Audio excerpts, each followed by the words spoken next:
The most guarded jail in the galaxy, Alpha 9, had alarms that rang down its antiseptic hallways. Anthony Stark's strong body was barely covered by the standard-issue prison uniform as he dashed down the hallway, his heart pounding in his chest. He had carefully planned every aspect of this event for years, of his escape. A guard raised his laser gun and pointed it at Anthony's back, saying, "Stop right there, Stark." Without slowing down, Anthony grinned. "I apologize, friend. Freedom and I are going on a date." With practiced ease, he jumped over a security barrier, using his improved reflexes from his days as an elite space marine, which offers him a benefit. The guard's attempt missed, leaving a burn mark on the wall where Anthony's head had been moments before. Anthony turned a corner and saw what he was going for: the emergency escape pods. Days earlier, he had turned off the lockdown procedures, waiting for the ideal opportunity to attack. That time was now, with chaos erupting all around him. Anthony pressed his palm against the activation panel of the pod. Another round of laser fire burst behind him as the door hissed open, and he jumped inside. Anthony keyed in the launch sequence as the capsule sealed up. He whispered, "So long, suckers," a smile sweeping over his lips as the pod sped away from Alpha 9. His triumph was fleeting. Inside the little vessel, alarms went off, alerting the occupants to a serious system failure. When Anthony saw that the guards had succeeded in damaging the pod, his eyes grew wide. While making his getaway, he had no means to regulate his course as he hurtled into space due to a malfunctioning navigation device. Anthony grunted, strapping himself in as the pod started to shake fiercely. "Well, this just got interesting," he said. As the craft entered the view screen, flames licked at it. Atmosphere on a planet that is not known. Beth. Or impact, the last thing he saw was a whirl of verdant foliage. With his head hammering and every muscle in his body hurting from the impact, Anthony let out a moan as he came to. He carefully blinked through the haze, taking in his surroundings. The escape pod was a twisted wreck with smoke billowing from it. He had made it through the impact somehow. He became aware that he wasn't alone when his vision cleared. There was a woman standing over him, though the term woman didn't exactly fit. Her eyes were a vivid green, and her skin was a captivating emerald, and any man would have been drawn in by her curves. Her clothes hugged her shape in an almost too perfect way, as if it were formed of iridescent leaves. "Are you an angel?" Still in disbelief, Anthony murmured. There was a sweet laugh in the air. "I don't know what an angel is, but I promise that I exist." Anthony shook his head in an attempt to dispel the mist. He looked at the woman with the green skin. "Is that right?" he managed to ask. "You're on Zen 3, she said, assisting him in standing up. "It's not we get guests rather frequently, particularly ones that descend from the skies. About me, my name is Roxy." Despite the sharp pain shooting through his ribs, he said, "Anthony Stark. And I have to admit that green has always been my favorite hue. I can now say with certainty." Roxy's. Her cheeks turned a deeper green, as if she were blushing. "Are you this direct all the time?" Anthony smirked and tried to take a step. "Only when I meet beautiful women on strange planets after narrowly escaping death," he said. "Talking about which, precisely where am I?" "You're situated outside. Regions of Zen 3. Roxy steadied him while they made their way away from the scene of the collision. "And it appears that you're having some problems." Anthony laughed, but his smile quickly faded to a frown. "What made it obvious? Is it the stunning appearance or the spectacular crash landing?" Roxy laughed, a noise that seemed to him like music. Actually, both. "Let's get you somewhere safe, come on. You are free to tell me everything about Earth and your problems. I've been interested in your planet for a long time." Anthony was in awe as they traveled across the verdant alien environment. At his fortune. He was a runaway on an uncharted planet, yes, but he had a stunning guide who actually seemed to like him. It may get worse. Anthony's mind raced as they made their way through the strange woodland. He had to choose how to get his identify and reveal the Galactic Security Council's corruption. But for now, the most important thing to him was to survive. With her vivid green complexion and contagious enthusiasm, Roxy moved through the thick undergrowth with ease, leading him with a grace that only enhanced her unearthly beauty. Thus, Anthony glancing back at him, Roxy started, "How do humans court each other? You made a comment regarding dates. What are they like?" Anthony smirked, attempting to ignore how urgent his circumstances were. "Well, a date is typically an opportunity for two individuals to get to know one another better. Dinner, a movie, and occasionally a romantic stroll on the beach are all possible options. Spending time together and determining whether or not there is chemistry is the main focus." "Matter of chemistry?" Roxy echoed, her interest sparked. "Is that significant?" "Extremely," Anthony answered as he stepped over a big root. "Without it, the entire arrangement collapses. However, when it is present, sparks can fly." After giving this some thought, Roxy grinned mischievously at him. "And when sparks fly, what happens?" Anthony laughed. "Well, there might be a goodnight kiss if the date goes well. At times, even more." Roxy glistened with curiosity in her emerald eyes. "More? Similar to—" Anthony smiled and remarked, "Let's just say that things can get pretty hands-on if there's enough chemistry." Despite blushing a deeper green, Roxy remained confident. "I believe I would like to find out more about these earthly traditions." Anthony was unable to reply before he heard the sound of leaves rustling. His instincts, sharpened by years in the military, took over right away. He growled, yanking Roxy into a crouched position next to him. The jungle was suddenly much more foreboding as they both listened closely. Anthony could hear more and closer rustling, and his heart raced within his torso. Beside him, he could feel Roxy's body rigid, prepared for anything. The sound was followed by the appearance of three figures, each with elegant black armor and methodical, purposeful movements. Bounty seekers. Anthony felt sick to his stomach. He had not realized how quickly his history had caught up with him. "We must move," he murmured as he took Roxy's hand and led her farther into the woodland. They hid behind a big bioluminescent tree, the shadows it casts unsettlingly from its lighting bark. Roxy was breathing shallowly and quickly. "Who are they?" "Difficulty," Anthony answered, surveying their environment. "They will not hesitate, but they are here for me. Should remove you if you get in the path of them." Roxy's eyes sharpened, her prior curiosity replaced by a determined glimmer. "They must not be able to locate us. Come with me. I know where we can hide."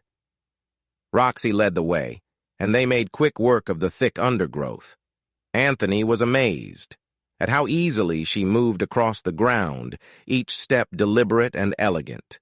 She had more than just a gorgeous face, he had to acknowledge. Before long, they reached a cave that was concealed by a bright stream of liquid that obscured the entrance. Anthony slipped inside while Roxy accompanied, the sound of the water masking the sounds of their assailants. The cave opened into a large room with walls covered in crystals that gave out a gentle, pulsating light. "Rabui." HFY turned to face Anthony and released a breath she had been holding. "This is a Zen 3 item. Holy locations," she elucidated. "Our existence can be concealed by the crystals here. For now, we should be secure." Anthony nodded while glancing about them. "This location is amazing." Roxy gave a gentle smile. "It has always served as my haven. I'm happy I could impart it to you." As they prepared to capture, as they were breathing, Anthony couldn't help but sense their connection deepening. She embodied all the qualities he valued in a person: bravery, intelligence, and resourcefulness. He was all the more eager to keep her safe because of the way she had volunteered to help him in spite of the danger. Here we will remain, for Roxy broke the quiet, saying, "The night. We can decide on our next course of action in the morning." Anthony nodded, but plans were already whirling through his head. He had to leave Zen 3 and return to his investigation into the scheme that had brought him to Alpha 9. However, initially he needed to guarantee Roxy's safety.